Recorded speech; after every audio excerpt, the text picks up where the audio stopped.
Take questions for Draymond. Over there in the middle, Robert, on 3. Coming her up. Low.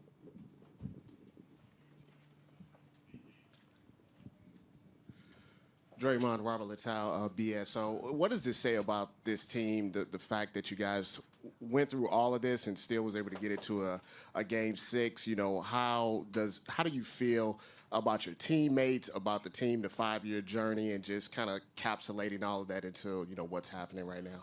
I mean, feel great, you know, to go to war with those guys every single night. You know, through everything we went through this year. You know, you look at some of the stuff that's going on, and it's like, oh, that was 2 years ago. No, that was like 5 months ago, you know, 7 months ago, 2 months ago. Like, everything this team has been through, I'm extremely proud of the guys. You know, the way we fought, you know, it's great. But, you know, we lost. There's no moral victories. You know, congratulations to Toronto. They played a great series, and they deserve to win.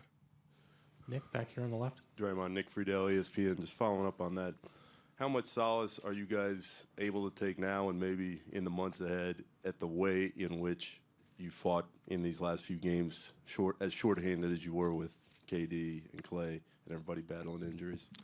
I mean, you know, obviously you feel good about it, but, you know, it's no shocker to us. You know, we know what this team has been made of all along. You know, I've said it over and over again. You know, the pretty offense will always be the storyline. But this team, you know, ton of heart. You know, everybody who step on that floor display a ton of heart. So, you know, it's no shocker to us that we continue to fight. But like I said, we came up a little short. That's just it. Third row in the center, CJ. CJ Peterson, the San Francisco Examiner. Draymond, Steve said earlier that, you know, just considering all the injuries you guys faced, he was, you know, shocked you guys were in this position, you know, able to, you know, you guys' wherewithal and be able to come back and do all this. Considering all that, do you guys think you guys maybe left some opportunities out there, like 8 missed free throws, obviously the shot at the end of the game where Steph didn't hit it? Do you guys think you guys maybe left some stuff out there tonight? I think every game you leave something out there. You know, I don't think anyone leaves any game and feel like you did everything you could have possibly done to the T. You know, that's just a part of what, you know, the game that we play. Obviously, the missed free throws, you know, they usually come back and bite you. And they probably did, but there were several things that went on throughout the course of this game, which is why we lost. So, you know, I think I can look at every loss in my career and every win and nitpick. End of the day, we lost, so it's all that matters. Next seat over. Yeah, Draymond, Jeff Ferrato, Bay Area News Group. Can you talk about Klay Thompson's performance, what you saw when he went down, and just how much it hurt you guys to not have him the rest of the game? I mean, well, you know, without Klay, it's tough. You know, it takes some shooting off the floor, you know, so spacing is not quite there. Obviously, one of our best defenders, you know, and probably the guy that got the most heart on his team. You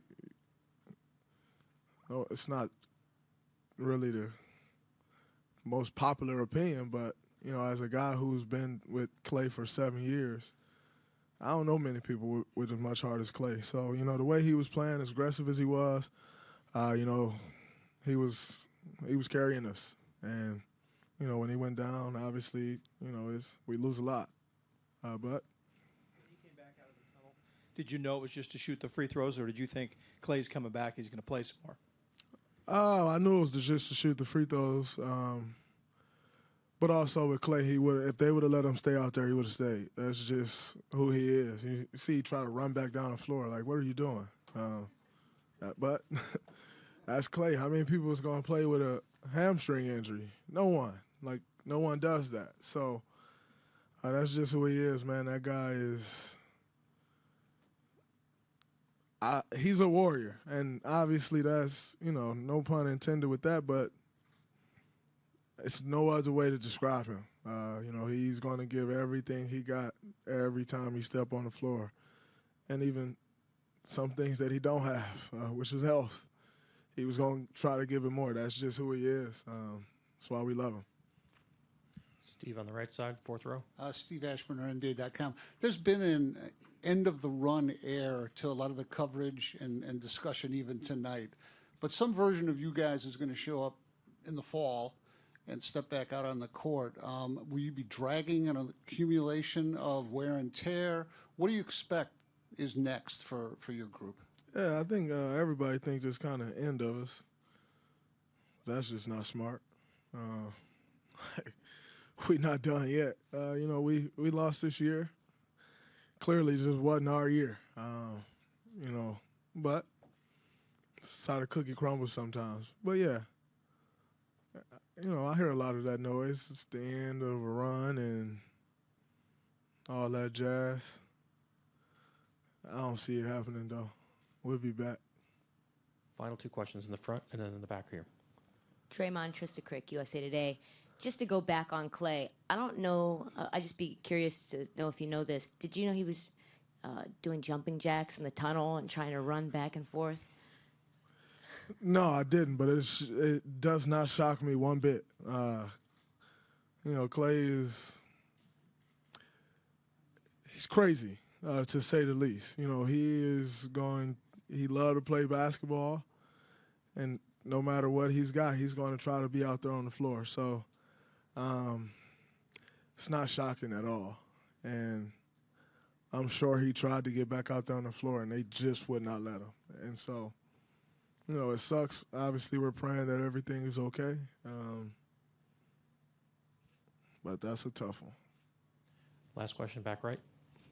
Hey, Draymond, Rick Tittle with 95.7 The Game and Sports Byline. Knowing that if you got another T, you were going to miss potential Game 7, did you adjust your game at all? Was it on your mind, or did you just play the same you always do?